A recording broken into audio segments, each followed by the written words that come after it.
naka-aircon kami ha. Kaya ako nagsuot nito, hoodie to eh. Oh. Kaya nakasuot nito dahil giniginaw ako. Nasa harap kasi siya ng aircon, nakaupo. Malamig. Pero tingnan nyo, pagkakain ko, pinapawisan ako. Oh boy. Sarap. Pwede kong kumain ulit bukas niyan. Pero ang bukas nila, anong oras? Hindi ko alam, ang bukas hindi na parang hapon o tanghali, ano? Siguro tanghali. Before lunch. Para makakain mga tao. At nga pala, yun ang isasabihin ko sa inyo, no, na yun nga hanggang alas 9 lang sila. Ng gabi. Ng gabi. Ano ba yung sasabihin ko? Ewan ko na, busog na tayo makapag-isip. Pagka next time, ang talay ko ang bangus. Bangsilog. Wala yung sasabihin ko. Matagal tayo hindi nagkakakwentuhan guys kasi na-busy tayo sa labas. O kami, napaka-busy namin. Kanya sorry sa inyo nga, pasensya na kayo. Pero na-enjoy namin guys ang every time na nag-garden kami doon. Tawag natin Happy Garden. Happy Kubo, Happy Garden. Every single moment na nandun kami, ini-enjoy namin. Paggising namin, gigising ako 5 o'clock. Tapos siya gigising mga 6. Yan. Tapos lalabas kami mga 6:30. Pero hindi pa ako bumabangon. Yan. Kagad. Ando na kami, talagang kut-kut dito kung ano ang gagawin. I mean, hopefully, sana hindi naman yung para lang kaming ningas kugon sa umpisa lang, tapos sa bandang uli, wala na. Hindi naman siguro, hindi naman ipagkakaloob ng Panginoon Diyos yan kung hindi, kung hindi namin magagampanan. Kaya every single moment na nandun kami magdidilig, magre-replant. Kanina, nireplant namin yung aratilis. Hopefully, mag-survive siya. Kasi parang yung dahon niya nangulugtoy. Kasi syempre, parang nai-stress yun pagka nire-replant Well, hopefully, sana mabuhay siya. Sana. Bukas yan pagka nadiligan niya ng maga-maga. If it's meant to be. Yeah. Now, kung hindi man, if it's not meant to be, umorder din silang ganang maliit sa Lazada. Sa Lazada. Ganyan na kaliit. At least yun. Dumating buhay na buhay, nasa cup. At least yun. Pwede na naman i-replant namin, tatanim namin. Ayun. Sinabi ko nga kanina doon sa Kobo, nandito ka pa sa loob ng bahay na sinabi ko. So hindi mo narinig. Sabi ko, parang ang sarap sabihin na, or sarap i-wish na, yung mga natin, ideas natin para dyan sa garden natin dyan. Happy Garden. Sa Happy Garden, sa may Happy Kubo. Parang ang sarap i-imagine na nandun na lahat. Nandun na yung balag, may bunga na, nakabitay na. Meron na mga, tawag dito, leaves, yung dahon na nakaganon na sa balag. Masarap tapos shade na yung ilalim. Pwede na namin lalagyan ko na ng ng upuan ganon. Tapos darating kayo. Tapos may karaoke sa kubo. Kung doon na tayo magkukwentuhan, kakain. Oh my gosh, yun ang talagang... Pero hindi, yung point ko is, ang sarap isipin na ganun, na sana magic na nandun na lahat. Wag. Nandun na yung gulay na gusto nating tanim. Pero sabi ko, ayoko nun. Ang gusto ko, journey, enjoy natin yung araw-araw na. Nakita ko nga kung gaano pa kagulo, pero unti-unti na mabubuo siya. Unti-unti na, uy, umusbong na yung seedlings. Ay, meron ng dahon. Ay, meron na siyang bunga, bulaklak. Yung mga tinanim namin ng mga kalachuchi, So, yun ang gusto ko, enjoy yung journey na yun. Miss ka ako. Ayoko nung nandyan ayoko. Kasi may mga retired couples na galing ibang bansa or kahit dito sa Pilipinas sila, yung gustong mag-farming, di ba? Yung hindi nila magawa dahil nagtatrabaho pa sila o nasa ibang bansa sila, pero pag retire nila, gusto nila magkaroon ng farm, gusto nila na may mga maraming fruit trees, yung malaking lupa. Sa amin naman, gusto namin na sa syudad kami nakatira. Maganda ang farm, pero malaking trabaho yun. Kailangan may trabahante ka, kailangan maalagaan mo, may time ka, may energy, may pera para i-maintain ang isang farm. Disclaimer. Kasi, sabihin ko na, ang tao, tayo, iba-iba tayo ng priorities, iba-iba. May iba-iba tayo ng like and dislike, Kaya sorry dun sa ayaw ng farm. It's okay, kaya yung mga may gusto naman ng farm, talagang pagkagaling sila kung saan nag-ipon ng pera, talagang pagbili nila, farm talaga. Kasi yun talaga ang dream nila. Oo. Kami naman, hindi naman never naman namin naging dream yun. Kasi nga, Sa edad namin, sa edad namin, kailangan kasi ang farm, yung Bata ka pa. hindi naman, kahit na may edad ka na, kahit retired ka na, pero yun talaga ang dream mo. Mhm. So, aalagaan mo, may tao ka, kasi hindi mo na magagawa yung dalawa lang kayo, kung malaking farm. Follow your dream. Kami naman din namin, never namin na-dream yun, pero masarap yung nasa farm ka, masarap na nasa probinsya ka. Pero hindi, kami kasi gusto namin nakatira kami sa syudad. So ngayon, God gave us both. Kasi nandito kami sa syudad nakatira. Nasa Angeles kami, Angeles City, na modernong syudad, malapit sa lahat. But then, lalabas lang kami sa bahay namin, papasok sa kabila. Meron kaming gagapurit na farm. Liit-liit. Meron na kaming happy garden. Oo. At may happy kubo pa. Oo. Kaya yun guys, they were really blessed na nandun Thank you, din. Lord. Thank Pag you nandun so ka much. doon, Thank you so kakalimutan much. mo na ano. Pag nandun ka sa kubo nakaupo, kanina nakaupo ko doon ng umaga, tapos, ang kagandahan pa, ang lakas ng internet, kasi ang internet namin dito banda. Kaya kahit sa kubo ka, ang lakas ng internet, kasi dati sabi ko, ay, hindi abot ang internet dito, kailangan naman magpapalagay ka pa doon ng router. Pero ang lakas ng internet doon guys, no joke. Pinakita ko sa isang vlog na mabilis, on ako ng YouTube, Facebook. Andiyan kasi yung ano yung Router banda. Hindi, tsaka doon ang gagaling.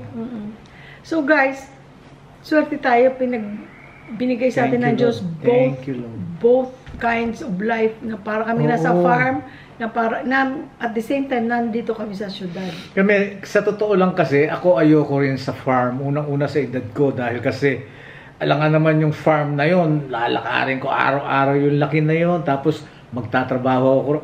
Hindi ko na kaya yun. At saka, batang syudad kasi ko. Kaya hindi ako talaga, I'm sorry sabi nga sa inyo, iba tayo ng priorities. Iba-iba tayo ng likes and dislike. Hindi ka pwedeng tumira sa farm na talagang nandun ka na. Hindi ako pwede sa farm. Ngayon, siya ganun din. But, at the same time, pagka yung minsan naiisip ko na yung farm, gano'n. Yung pagka nasa Amerika lang ako noon, pagka uuwi ako, alam nyo, gusto kong puntahan yung probinsya. Lagi mo sinasabi yan Oo, di ba? Lagi ko sinasabi, yung bang mag-ano sila, nagpapausok sa hapon, yung amoy usok, tapos yung sariwa, ibang amoy ng probinsya. Gusto ko yun. Kaya nga nung bago kami mag-asawa guys, ay hindi pa, yung mag-nobyo pa lang kami hanggang naging mag-asawa na kami, nung hindi pa siya nakakapunta sa amin. Umuwi kasi ako sa Pilipinas, mag-asawa na kami noon, may anak na kami, tapos buntis pa ako kay JR. Kumbaga, by that time, nung nakapunta siya sa Rojas City, ang iniisip niya kasi, sa amin, probinsya, yung ganito, sabi ko, hindi, syudad yung sa amin, maliit na syudad, pero syudad, hindi kagaya nung iniisip mong probinsya na ganito, ganyan. Kaya nagulat siya, hindi pala yung gusto niyang probinsya. Ano bang gusto mong probinsya? Yung talagang gandun sa probinsya, sa kabukiran. Kasi, merong ang mother ko, ang nanay, may mga kapatid siya natira. Alam niyo na, siyempre mga nag-asawa, tsaka natira sa sa Pangasinan, sa Calasiao. Pero kami talagang Caloocan kami. Doon talagang lihit mong taga Caloocan kami. Baelyo, talagang Caloocan yan. Ngayon, ang ginagawa ng nanay nung pagkabakasyon ako sa school, malit pa ako. Pagka dinadala ko doon, ayoko, iyak ako ng iyak. Ayaw mo sa Calasiao. Ayoko sa Pangasinan. Ay, ibig sabihin, ayaw kong pumunta doon. Gusto ko doon lang ako sa bahay. Pero pagka nandun ako, nai-enjoy na ako. Bata pa ako. Yan, palibasa, alam nyo na, medyo cute ako nung bata ako. Ngayon, nakakata-cute na. Hindi nga. Kanya gustong-gusto ko ng mga yung mga tita ko, gano'n. Yung mga pinsang ko na matatanda, yung mga mas matanda sa akin. Lagi akong nilalaro, nakukitan sa akin. Pero ngayon nakakatakit na. So, yun. Hanggang sa nasanay na ako ron, every vacation, doon ako nandun sa Pangasinan. Kaya gusto mo yung parang probinsya lang. Kaya doon talagang nare-realize ko talaga at nababalik-balikan ko yung amoy sa probinsya, Tapos yung bang, alam niyo yung kapaligiran. Mm. You know what I'm saying? You know, Relaxing. yung mga puno, yung mga ganong buko. Ayun, pag gusto kong kumain ng buko, yung si Kuya Max, pinsan ko yun. Magpapanik ng buko yun para lang makakain ako. Hanggang sa malaki na ako pag bakasyon. Doon ako. So, ibig sabihin, gusto mo ang probinsya pero gusto mo bakasyon lang. Hindi bakasyon lang, ngayon. So, ayan, binigay ng Diyos sa'yo. Oo, Nasa syudad ka. Diyos. At the same time, gusto mo ng parang probinsya. Ayan, diyan ka. Thank you, Lord. Thank you so much, dear Lord. Ayun. Saka panoorin nyo guys ang namin, vlog before this, na nakakuha kami ng seeds doon sa agriculture. Ano tawag doon? Agriculture office? Doon malapit sa City Hall, Angeles. City Hall ng Angeles. Nako, meron na kaming seeds guys. At saka tingnan mo kung ano mga seeds na nakuha namin. Hindi na natin pahabain to para makapag-edit ako para mapanood na nila. So anyways, ayun, pasensya na kayo talaga for ilang weeks talagang sobrang busy. Hindi nga ako makapaniwala itong itim ko. Alam niyo to, 45 years ako sa Amerika. Alam niyo, nakahiram ako doon ng puti. Pumuti ako. Ako rin. Hindi, maputi ako. Pero ngayon, mag-iisang taon pa lang, yung 45 years na pinag-stay ko sa Amerika na ibinigay sa akin puti, isang taon lang, ito na. Ang itim-itim na namin guys. Kahit yung paa namin, ang itim. Hindi naman. Ako maitim kasi nagchichinelas lang kasi ako dun sa garden. Oh my God. Tingnan nyo, di ba? Yung kutis ko, medyo na-lessen na yung, alam nyo na. You know. Okay lang ang itim. I don't mind itim. Hindi, nagulat ako talaga. Ako talagang, kahit sa picture ang itim-itim mo, or sa mga video, nakikita talaga. Kaya nga, oo. Paano naman kasi? In 45 years, isipin mo. Tapos isang taon lang, binawi na. Dahil kasi nakabilad ka naman sa nakikiusyoso sa dun sa, aside from vlogging, nakikiusyoso talaga siya sa sa mga gumagawa. Dahil kasi di ba na-enjoy yung mga ganyan? Oo, at saka hindi ko kasi, hindi pwedeng hindi ko panonoorin. Not to be nosy no. Hindi sa para maging nosy ko or bantayan ko sila, parang yung binabantayan mo sila. No, sinasabi ko naman sa kanila.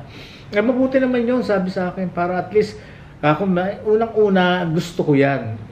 Mga hilig ko yan, nanunood ng mga may ginagawa. Yun nga lang, halimbawa, may magsisimento ng karsada dyan. Panonoorin ko yun, nakaupo lang ako doon. Ang table lang mo. Lang ako doon, enjoy na ako Kanya talagang nandun din ako. Minsan, may araw, syempre, nakabilad din ako. Init-init nandun siya. Although, umiiwas ako sa araw, pero hindi rin kahit na anong gawin Tapos mo. magta-tricycle pa siya. Minsan, ako nang nagmamakaaw, please, ang init-init. Sabi niya, may hangin naman May hangin, pero mainit. Sabi ko, pwede ba dahil kotse para may aircon? Kagaya kanina, nag-aaya, magta-tricycle. Please, sabi ko, gano'n, ang init-init. Kalalabas ko lang ng banyo, puno na ako ng pawis, hindi na ako ng pulbo ko. Total, may erase lang din naman. Ayun, nag-kotse kami. Kasi gusto niya mag-tricycle. Pagka nakita niyo yung naka-longest day ako. Pang-tricycle yun. Yung mga, alam niyo na, yung parang sports shirt or yung mga Honda, tapos mga kung ano-ano, yung mga ganon, mga long sleeves. Talagang pang motorcycle yon. Ayun, tapos meron kang hat. Alam nyo naman ako, ayoko nagugusot ang buko, kaya lagi akong hindi naka-hat. Ganun pa man, hahanginan. Ayan maghapon ka may hat. Ito pa, alam nyo, napapabayaan namin sarili namin. Ang buhok ko, hindi na ako makapagpagupit. Meron comment nga, di ba? Ate, kuya, magpagupit na kayo. Oo nga pala. Ano sabi? Magpagupit na kayo at magpakulay. Tapos hindi, para may sinabi pa siya para para sa sarili natin. Parang nalilimutan nyo yun na yata yung sarili. Something like that. Which is true. Ayan hindi ko na siya nakulayan. Hindi, at saka nagpahaba ka kasi ng konti ng buhok pati. Nagpagupit siya pero konting-konti lang. Kung yung dati mong gupit, dapat by now, hindi ka pa magpapagupit. Kaya lang yung last mo na gupit, konting-konti lang pinaalis mo. Kaya parang hindi ka nagpagupit. Parang trim lang.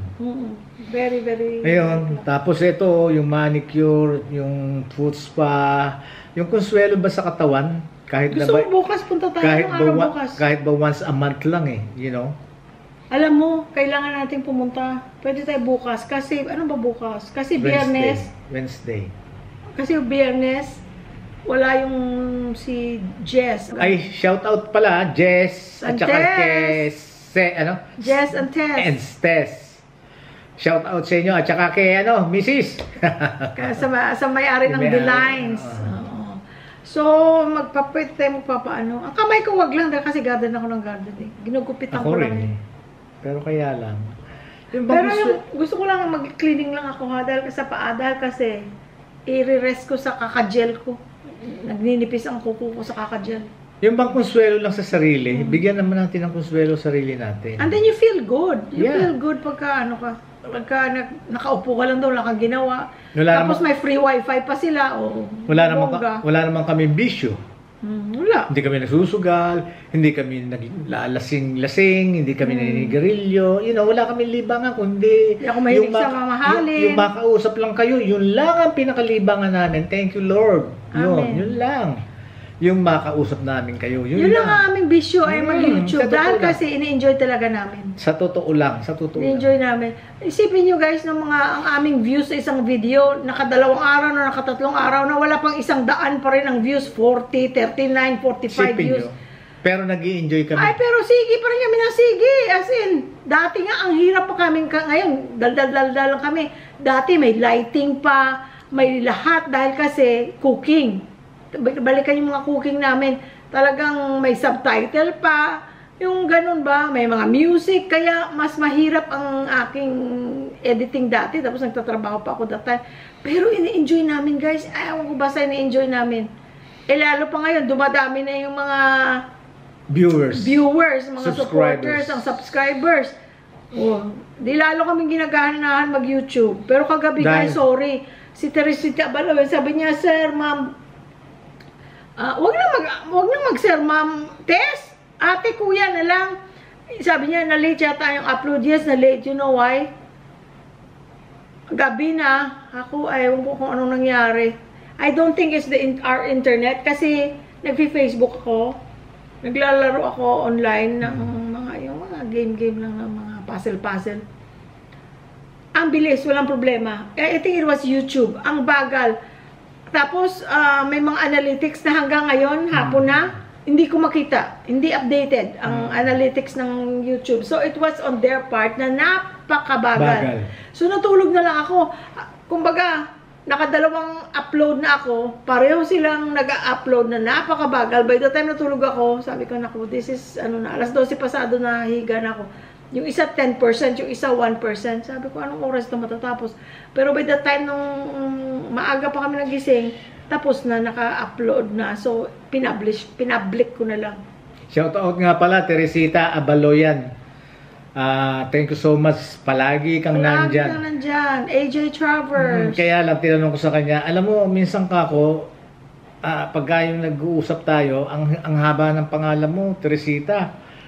Ano ba nga ako nickname mo? Ano ba ang gusto mong itawag ko sa'yo para minsan na niya tawag sa akin ng tatay ko, Tess, yung mga pamangking ko, Tessie, at yung tatay niya yata yung Tessie, mga pamangking ko, Tess. Tapos yung meron naman, yung isa, ako, lahat sila yun ang tawag sa'yo. Ako gusto ko na ibang gusto kong tawag sa'yo. Ano ka ako gusto mong itawag sa'yo? Wala pa sinasabi. Test na lang. Shout out din kay Lola Talon and Lolo Eddie. Shout Jenica out Kim. Lolo Eddie. Shout out sa inyo. Jing Solis. Si Norma D. Marvin and Divine. Roy Musni. Sophie and June Teves. Guide and Ems. Ayan. Hello sa inyong lahat. Lahat. Hindi na namin mention pero Paring Bert. Pamintuan. From California. Rhea Isela Marie. G. Also, Jamie and Jerome. Hello sa Shout out sa inyo. Yun ang bowler queen namin. Si Jamie. Yun, anak ni Bert at saka ni G Pamintuan. Eh, From ngayon, California. Adult na ngayon si Jamie, kaya matatanda na kayo lahat. Kami Ayun. tayong lahat pala. Galing lang sila dito, kababalik lang nila last sa month. Si ano rin, si June and Sophie. Yan. Hello! Birthday ka nung last month ni June, Insan June. Bro! See you in October. Tapos, happy birthday din sa kay sister-in-law, Ferolyn. Oh yeah, sis! Today, April 8th. Sis, happy Happy birthday! We love you! We love you and miss you. Miss you! Have fun sa bakasyon nyo sa Pilipinas and then Vietnam. Kalimutan mo na ang trabaho for a little bit. Alam nyo na. Si Daddy at si Mommy! Mami ko, Daddy. Roger and Merlin. And Ayan. then, sister-in-law, sister ni Louie Boy, si Mer. And family, apo, at mga anak, asawa, si Lito. Ang dami kasi hindi At namin saka si Ate Sed. hindi namin Lahat. may isa-isa. Teka, sandali. Nag-dual citizen na pala sila. Si Jingjing at si Ferlin. So, Oh, yeah. kanina, pinick up na nila yung yung Philippine certificate. passport. Tapos sabi nga ni Inday, sabi niya, in preparation for their upcoming retirement. Wow! Mag-early retirement din sila, guys. Ano yun, brother niya, si Jingjing. Asawa naman ni yung brother niya, bali... Si ano Ferlin, ba, pareho kami ng sister-in-law, employer. Si Si sa Ferlin. Kaiser. They're both nurses. So, hello sa inyong lahat! And bye sa inyong lahat! Sige na, magbabay na tayo! Ayun, unang-una, magpapasalamat tayo sa Panginoon Diyos sa biyaya ipinagkakaloob sa atin araw-araw, sa lakas ng pangangatawan at haba ng buhay. Paggabayan niyo po kami at patnubayan niyo po kami, Panginoon. So, ngayon, sa inyo naman, mga viewers namin, alam niyo naman, mahal na mahal namin kayo. Kaya, yun lang, wala na kami masasabi, kundi, we love you all! Bye-bye! Ay, teka muna, huwag mo nang patay. Ga, gusto kong dessert.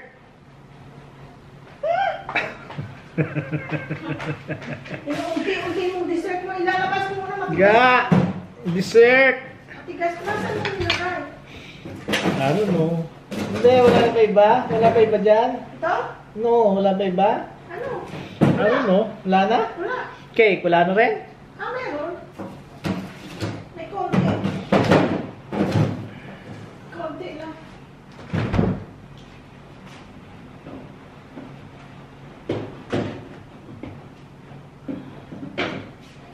Alam mo, Wala na yung mango kasi di ba pinakain natin alam mo, dun sa gusto kong magano bukas. Ma'am. Kunin mo ako ng vital sign. Oh. Okay? Okay, kain kayo guys. Kain tayo. Ito yung cake, oh. Ako hindi na. Okay, bye-bye na. Bye-bye!